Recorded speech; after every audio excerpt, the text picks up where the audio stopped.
ফায়ারের জন্য rooftop restaurant যেটা বন্ধ করা হলো, কিন্তু আমরা ছোটো বিল্ডিংগুলোতেও ফায়ার হলে, ছোটো বা বড় ছোটো বিল্ডিংয়ে তো ফায়ার আমাদের রেকমেন্ডেশন দরকার নেই, কিন্তু ফায়ার হতে পারে। যেমন এটা একটা ছোটো প্রজেক্ট, ঠিক আছে। এই প্রজেক্টটা এর মধ্যেই আমাদের বেডরুম বেরোচ্ছে, দুটো বেডরুম। এখানে যেটা দাঁড়িয়ে আছে এখানে আমাদের ডাইনিং ড্রয়িং হচ্ছে, অল থ্রু ডাইনিং ড্রয়িং, ছোটোর ওপর 2 বেডরুম, ওকে। এবং এই সাইডটা আমাদের বাথরুম এবং কিচেনের আমাদের প্রভিশন আছে। এবার ঘটনা হলো যে এই আমরা ব্যাকেতে 3 তলার জন্য 1 মিটার একটা প্রজেকশন থাকে। আমরা করেছি কি আরও 500 নিয়েছি, যেটা চাজা হিসেবে আমরা এখন দেখাচ্ছি বা ফ্লাওয়ার ট্রে হিসেবে দেখাচ্ছি। কিন্তু আমরা যেগুলো প্রজেক্টে বলতে চাই, ধরুন এই জায়গায় যদি আগুন লাগে, এরকম জায়গায় সে স্টিয়ার দিয়ে বেরোতে পারবে না, তখন কি করবে? তার জন্য যে প্রভিশন, ধরুন এইটা আমার বেডরুম হচ্ছে, এই জায়গাটা আমার বেডরুম, এটা আমার টোটাল বেডরুম হচ্ছে। এই বেডরুম থেকে আমি সোজা এগিয়ে এলাম এবং এগিয়ে এসে দেখুন আমার এইখানে করে, যেখানে আমি ভিডিওটা দেখাচ্ছি যে বাঁশের খুঁটি, এইখানে আমার গাছ শেষ হয়ে গেল।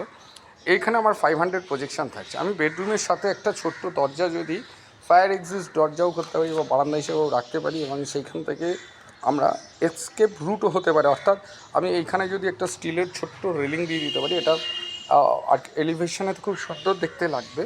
এবং তার সাথে যেটা এখান থেকে আমরা এটা বেরোতে পারি, যখন আগুন লাগবে আমি এখান থেকে রেস্কিউ হতে পারবো, আমাকে পুড়তে হবে না।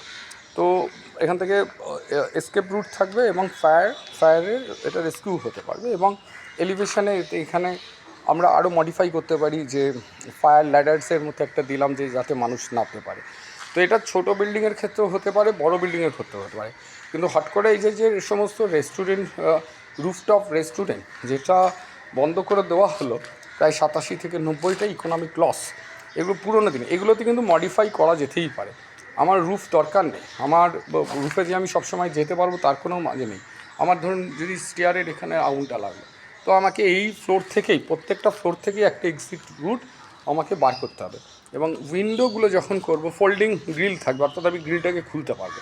কেন রুফেতে অনেক সময় দেখা যায় যে রুফেতে তালা দেওয়া থাকে, এবং তখন কিন্তু ওই ভেঙে ঢোকাটাও একটা বড় মুশকিল হয়ে যায়। তো আমরা সেই জায়গাগুলো থেকে যে এই ধরনের কনসেপ্ট, যে floor to floor escape route, আমরা বড় বিল্ডিংগুলোরও একই ডিজাইন করছি।